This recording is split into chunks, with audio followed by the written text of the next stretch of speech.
Assalamualaikum warahmatullahi wabarakatuh. Saya Safil Musyafirah dengan NIM 210321134. Di sini saya akan memaparkan hasil penelitian saya dengan judul Analisis Preferensi Konsumen terhadap pemilihan deterjen bubuk menggunakan metode analisis korespondensi. Pendahuluan. Kebutuhan manusia yang harus dipenuhi terbagi menjadi 3, yaitu kebutuhan primer, kebutuhan sekunder, dan tersier. Dalam kehidupan sehari-hari, deterjen bubuk menjadi salah satu kebutuhan pokok bagi masyarakat besar, terutama dalam kegiatan mencuci pakaian. Dengan banyaknya merek dan jenis deterjen bubuk yang beredar di pasaran, konsumen dihadapkan pada berbagai pilihan yang beragam. Setiap produk memiliki karakteristik harga, aroma, kemasan, kekuatan membersihkan, daya larut, dan ketersediaan produk yang berbeda, sehingga faktor-faktor ini mempengaruhi preferensi konsumen dalam memilih produk deterjen bubuk. Tujuan penelitian ini ada 4. Yang pertama, menganalisis preferensi konsumen terhadap pemilihan deterjen bubuk merek Soklin, Daya, Sayang, dan Rinso. 2. Membandingkan tingkat kepuasan konsumen dalam pembelian deterjen bubuk merek Soklin, Daya, Sayang, dan Rinso. 3. Mengetahui hubungan tingkat kepuasan konsumen dalam pembelian deterjen bubuk merek Soklin, Daya, dan Sayang, dan Rinso. 4. Memberikan rekomendasi kepada perusahaan deterjen bubuk merek Soklin, Daya, Sayang, dan Rinso untuk meningkatkan kepuasan konsumen.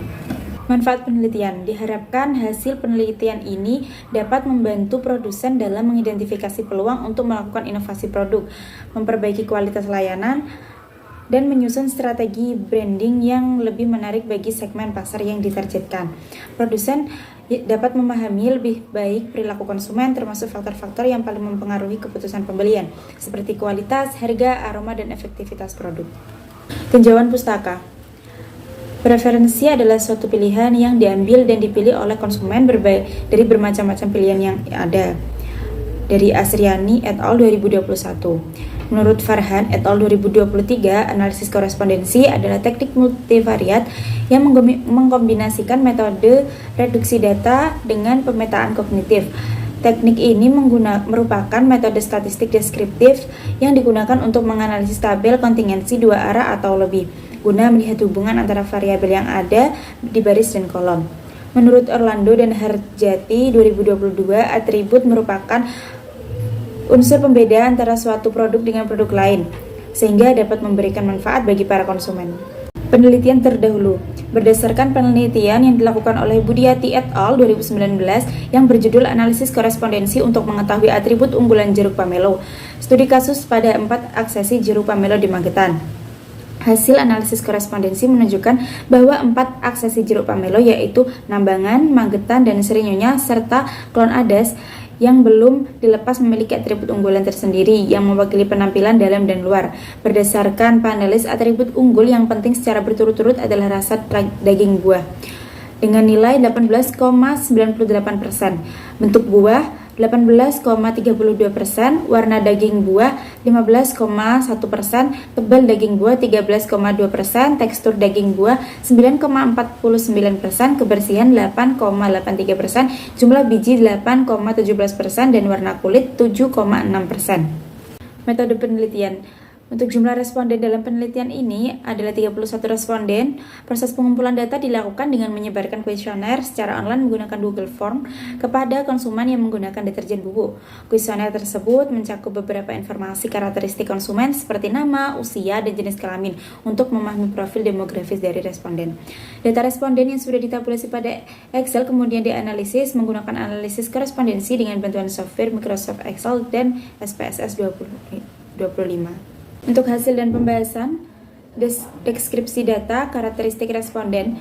Berdasarkan analisis tabel karakteristik responden, mayoritas responden yang terlibat dalam penelitian ini berada pada kelompok usia 21 tahun dengan jumlah sebanyak 19 orang dengan persentase nilai 61,3% dari total responden. Selain itu, terdapat kesetaraan jumlah pada responden berusia 20 dan 22 tahun, masing-masing berjumlah 6 orang dengan persentase nilai 19,4% dari keseluruhan responden. Dari segi karakteristik jenis kelamin, responden perempuan mendominasi dengan jumlah sebanyak 20 orang dengan persentase nilai 64,5% dari total responden. Sedangkan responden laki-laki berjumlah 8 berjumlah 11 orang dengan persentase nilai 35,5%.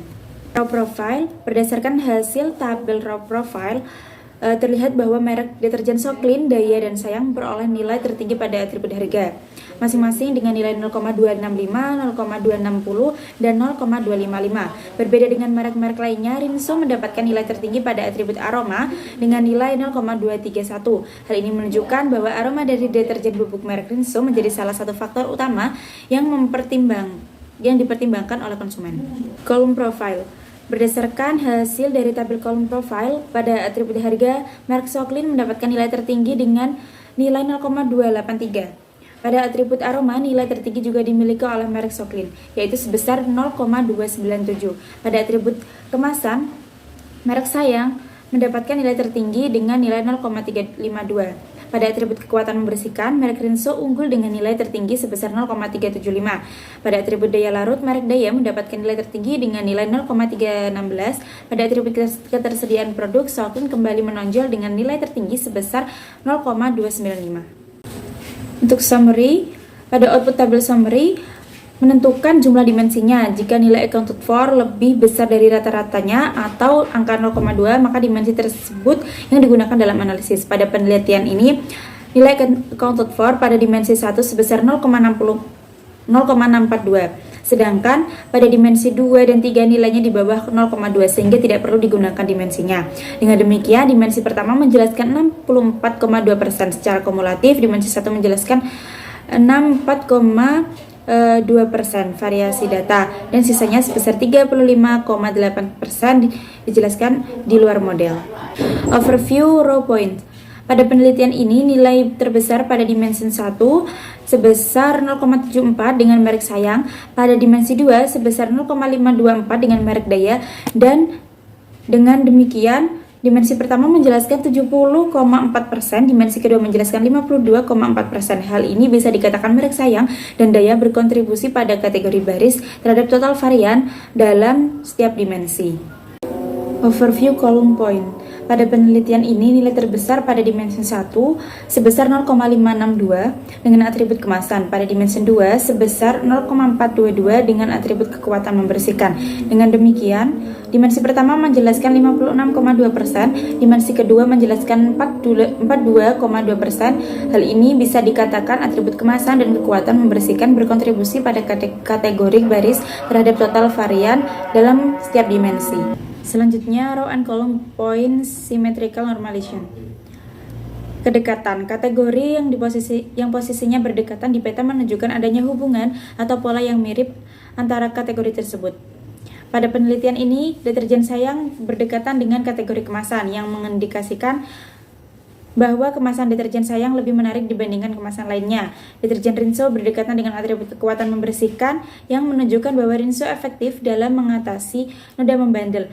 Deterjen Soclean berdekatan dengan atribut aroma yang menandakan bahwa aroma dari deterjen Soclean lebih harum dan disukai konsumen. Sementara itu, deterjen Daya berdekatan dengan atribut daya larut yang menunjukkan bahwa deterjen Daya memiliki kemampuan larut yang sangat cepat.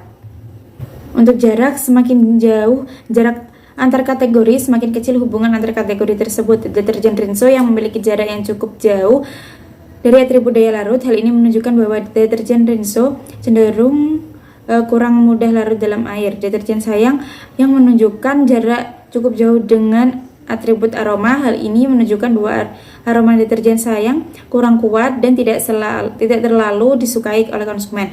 Deterjen Daya memiliki jarak yang cukup jauh dari atribut kemasan, menunjukkan bahwa kemasan produk ini dinilai kurang menarik dibandingkan kemasan deterjen lain. Sedangkan untuk deterjen Soclean yang memiliki jarak jauh dari atribut kekuatan membersihkan, hal ini menunjukkan bahwa deterjen Soclean kurang efektif dalam membersihkan noda membandel.